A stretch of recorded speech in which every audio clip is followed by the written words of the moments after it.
Hey guys, welcome back. Welcome back to Three River Blades. Today we're going to talk about this bad boy. This is the last ditch. Stay tuned. Alright guys, so what I did is I designed this blade from scratch. I wanted a hard use small belt knife that I can take out into the woods. It wasn't that threatening. Carbon steel, really tough. I'm able to use it and sharpen it very easily out in the forest. I can tell you from experience that I've used this blade quite often when I'm out hunting. Sometimes a smaller blade's a little bit better. What I do like about this is I've carved up and skinned and gutted a lot of animals with this thing. It's usually my companion when I go hunting and hiking. You got about a 3.5 inch blade and a 4-inch handle. What that handle allows me to do is to really choke up on it if I need to. It does have a nice finger choil, as you can see here. It has jimping on the spine. The spine is 90 degrees, so if you wanted to use this as a survival knife, you absolutely can. Also notice that you have 3 3/8 inch tubes. Those tubes are there for gripping in case your hands get wet, but you could also use it to latch to a stick or a pole if you wanted to use it as a survival knife. Couple different finishes on this knife. This one right here happens to be in gun blue, my personal favorite. You could also get it in satin finish, you could also get it in subdued, or you can get it in Cerakote. There's 2 grinds that are available for this knife. This one happens to be in flat grind, but you can also get it in hollow grind. Hollow grind happens to be the default. It is a 1/4 inch thick, so it's kind of thick. And if you want a slicer, then I would go with hollow grind. But if you want a utility use knife, then I would definitely go with a flat grind.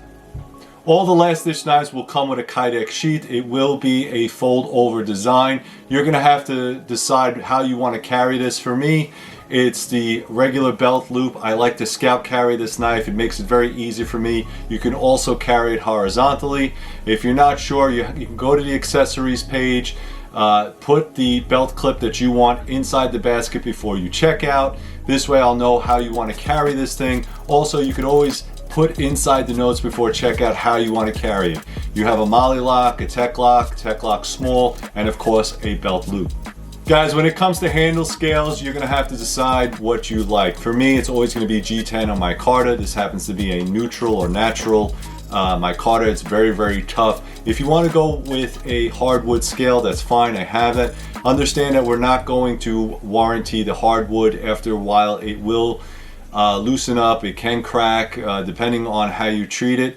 So we're just going to put a nice coat of oil on it and send it on its way. If you wanted to do some type of shellac or some type of preserve on the hardwood, you can do that. But if you're looking for a hardwoods, a hard use type of knife, then what I would do is go with a G10 on MICARTA, specifically because you're going to beat it up. It's going to be out in the woods. Guys, I can't recommend this knife enough.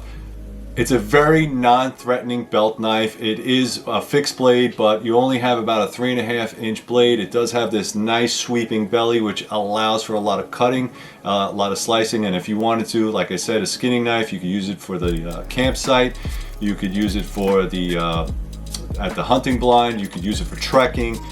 Anywhere that you can think that you need a small belt knife, this is definitely the way to go. So if you want to pick up one of these knives, how do you do it? It's very simple. I'm going to put the link down below. You go to threeriverblades.com. You look for the last ditch. There's going to be a picture there. You click on that. Then you tell me what type of loop you want. You put everything in the cart and you hit go. Guys, what I'm going to do is I'm going to drop 2 boxes on each side. Take a look at the rest of the review videos that I'm doing for our lineup for 2022. What I want you to do is have a fantastic 2022. Have a safe new year. And as always, thank you very much, guys. Make sure you like, subscribe, do all that stuff for us. We really appreciate it. And always be safe.